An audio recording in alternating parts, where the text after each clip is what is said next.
بسم اللہ الرحمن الرحیم۔ السلام علیکم۔ آج ہماری ویڈیو ہے some thing special for fruit.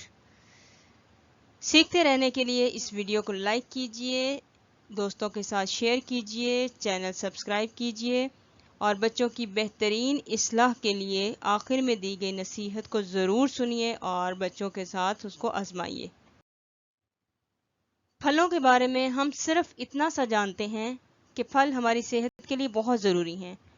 بھائی یہ تو سب کو پتا ہے، لیکن آج ہمارے پاس پھلوں کے بارے میں کچھ الگ معلومات ہیں۔ تربوز کہاں پایا جاتا ہے؟ تربوز ساؤتھ افریقہ، ترکی اور چائنا میں بھی اگتا ہے۔ جاپان میں تربوز بہت مشہور ہیں۔ آپ کو پتا ہے کہ جاپان میں صرف گول تربوز نہیں اگائے جاتے، بلکہ مختلف اشکال کے چکور، تکون اور دل والے تربوز بھی ملتے ہیں وہاں۔ کیوی آپ کو پتا ہے کہ ایک پرندے کا نام بھی ہے اور لمبی چونچ والا پرندہ، لیکن یہ ایک پھل بھی ہے جو ایک خاص موسم میں اب پاکستان میں بھی ملتا ہے۔ کیوی اصل میں چائنا کا قومی پھل ہے۔ جیسے پاکستان کا قومی پھل آم ہے، اسی طرح سے کیوی چائنا کا قومی پھل ہے۔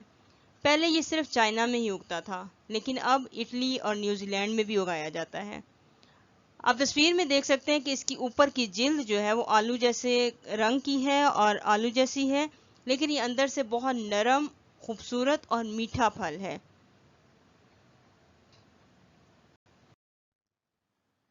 پائن ایپل بچے بڑے سب بہت شوق سے کھاتے ہیں، اور کیک تو مکمل ہی نہیں ہوتا پائن ایپل کے بغیر۔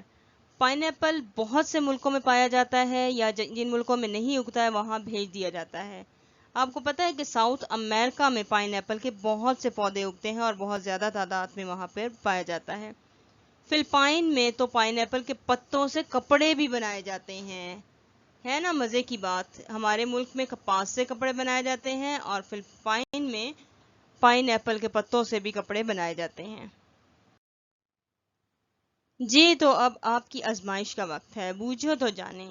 گول تو ہوتا ہی ہے، لیکن جاپان میں اور بھی مختلف اشکال میں پایا جاتا ہے۔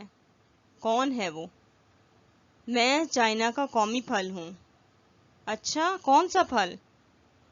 کون سا پھل کھایا بھی جاتا ہے اور اس کے پتے بھی کام آتے ہیں؟ جی تو بتائیں آپ پچھلی معلومات کو یاد کر کے کہ یہ کون کون سے پھل ہیں۔ خدا حافظ کہنے سے پہلے ایک چھوٹی سی نصیحت جو بچوں کے لیے بہت عمدہ اور کارآمد ہے۔ بچوں کو جب بھی کہیں چیز خریدنے کے لیے آپ ساتھ لے کر جائیں تو ان کو ایکسپائری تاریخ ضرور پڑھنا سکھائیں اور دیکھنا سکھائیں کہ کیا ہم غلط چیز تو نہیں خرید رہے، اور ایکسپائری تاریخ کہاں ہوتی ہے اور اس کو دیکھنا کیوں ضروری ہے۔ یہ چھوٹی سی بات بچوں کو آپ ساتھ ساتھ سمجھاتے رہیں تو انشاءاللہ بچے بہت جلد اس بات کو سیکھ جائیں گے۔ اسی کے ساتھ خدا حافظ۔